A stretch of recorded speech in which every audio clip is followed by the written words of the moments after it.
Crónicas del más allá. Al caer la madrugada, espíritus y hechos sobrenaturales se apoderan de la cabina del brújula. Las historias más tenebrosas que atormentan al mundo las tenemos aquí. Crónicas del más allá.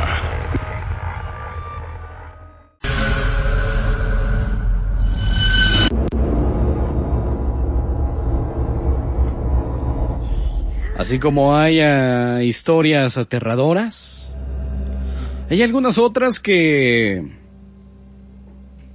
nos cuesta trabajo creer en las acciones de aquellos seres, aquellas energías que aún se siguen manifestando entre nosotros. Aquellos ataques, sin duda, de las energías negativas, hacen temer a todo lo desconocido. Pero hay historias donde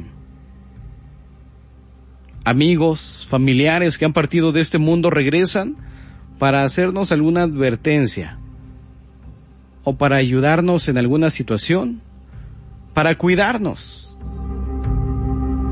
Como en la siguiente historia de los niños del hospital.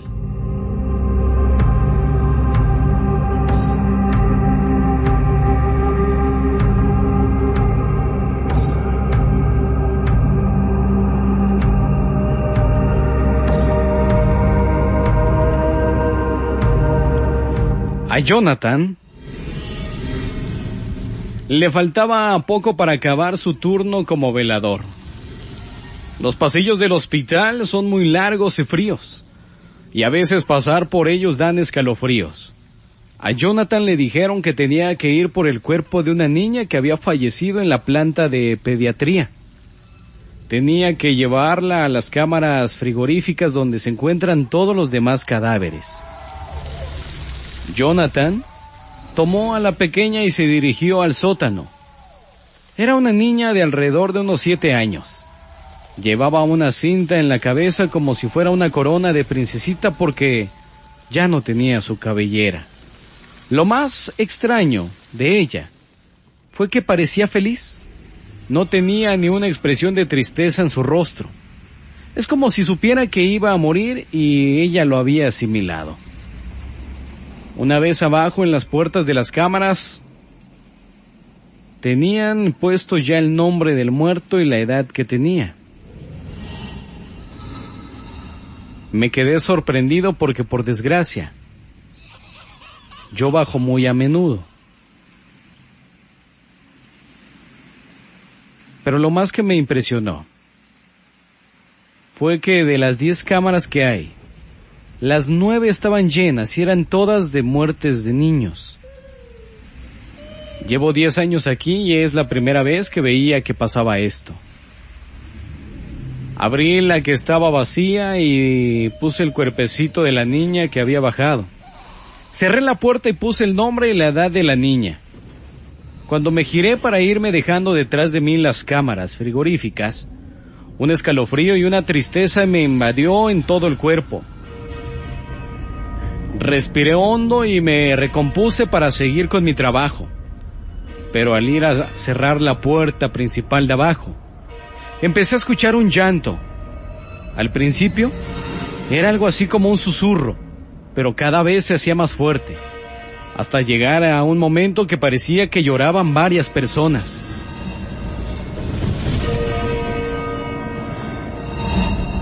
Me giré y me fui acercando más al centro de la habitación. Los llantos parecían salir de las cámaras. Me acerqué más. No sé cómo tuve fuerza para hacerlo porque estaba muerto de miedo. De repente, un golpe salió de una cámara. Después otro, hasta llegar a 9 golpes. Los llantos cesaron, pero ahora no paraban los golpes. Recogí fuerzas y abrí una cámara. ¿Y cuál fue mi sorpresa? Una niña estaba viva. Empecé a abrir las demás puertas y sorprendentemente todas las demás niñas estaban vivas también. Corrí a avisar a los demás trabajadores rápido porque las niñas estaban vivas, pero sus cuerpos estaban fríos, ya que estaban dentro de la cámara frigorífica. Parece ser que las 9 niñas eran de una escuela que había ido de una excursión un día antes. Comieron algo que les sentó mal y perdieron el sentido y les bajó tanto la tensión que parecían que habían muerto.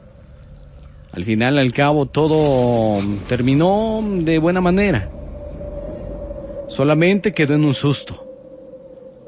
Menos para el médico que estaba de guardia ese día. Las familias de las niñas lo denunciaron por negligencia. El caso se irá a juicio. Y creo que le pueden caer unos cuantos años de cárcel y seguramente le quitarán su licencia. Por desgracia, hay que darle las gracias a esa niñita que murió. Porque si no hubiera sido por ella, no hubiera bajado y nadie hubiera oído a los demás niños. Y nadie se hubiera salvado.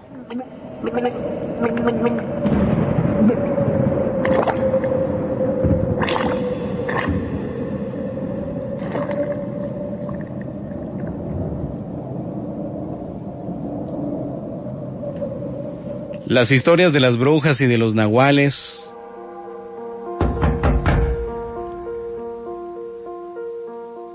tienen muchos años rondando no solamente la República Mexicana. Desde la época prehispánica ya había algunas leyendas.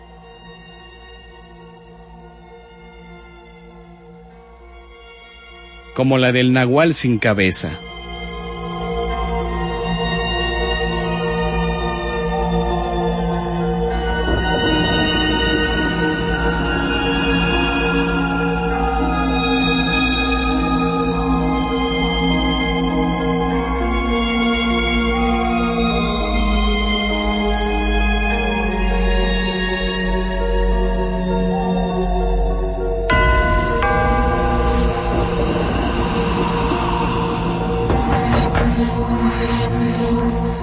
Déjame platicarte acerca de esta historia.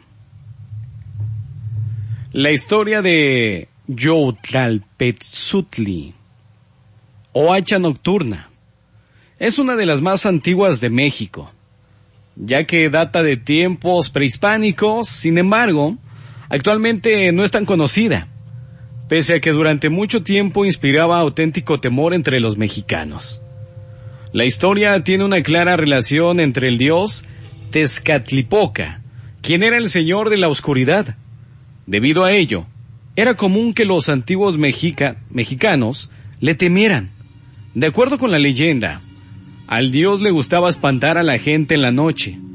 Por ello tomaba la forma de Yoltepuztli, nombre traducido como hacha nocturna. Al respecto, lo que relataban las personas era lo siguiente. Se hacía oír cuando la tierra del todo se había echado en sueños, cuando ya nadie hablaba en voz alta. Muy lejos se iba a oír, muy amenazador. Iba a espantar a la gente, hasta hacerla desmayar. El simple hecho de escuchar su presencia ya era un augurio, ya que su presencia auguraba enfermedades, muertes y derrotas, pero también la posibilidad de una buena fortuna. El sonido que emitía era semejante al de un hacha cortando un árbol en medio de la noche. De ello nace su nombre. El hacha nocturna iba vestido de forma semejante a un guerrero e iba armado con un macuahuitl y un chimali o un escudo. Quienes se encontraban de frente con el hacha nocturna atestiguaban la presencia de un ser horrible, el cual no tenía cabeza.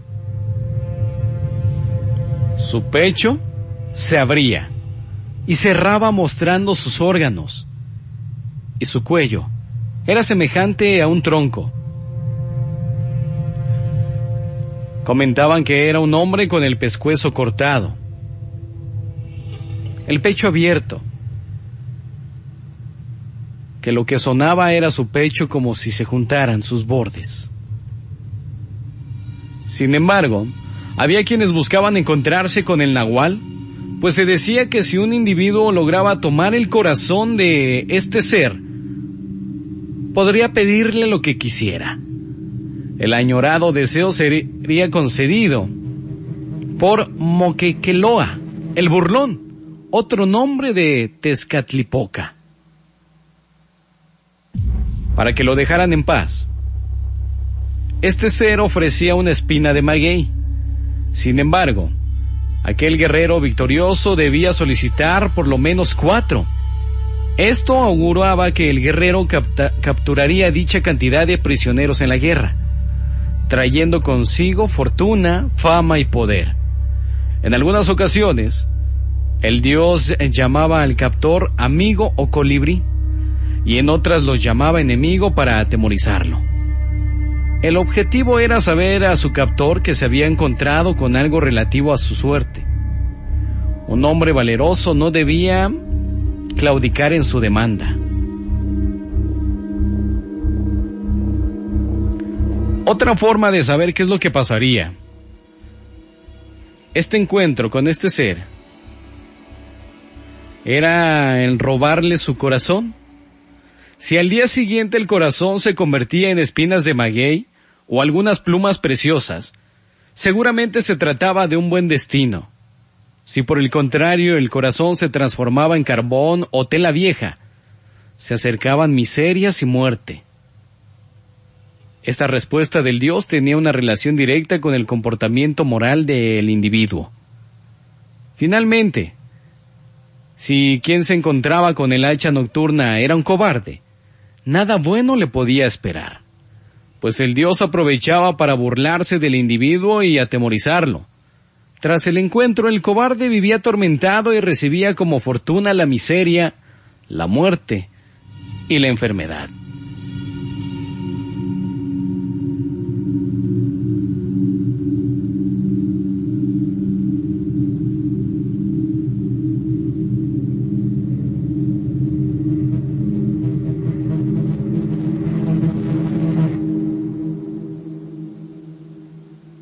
Así que mucho tenía que ver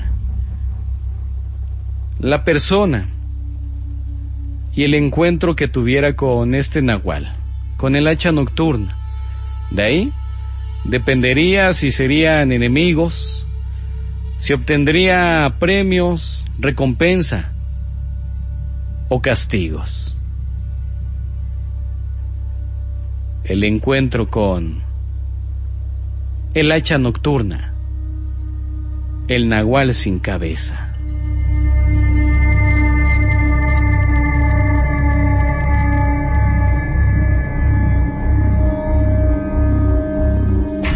Es la hora del miedo. Llama y cuéntanos tus crónicas del más allá.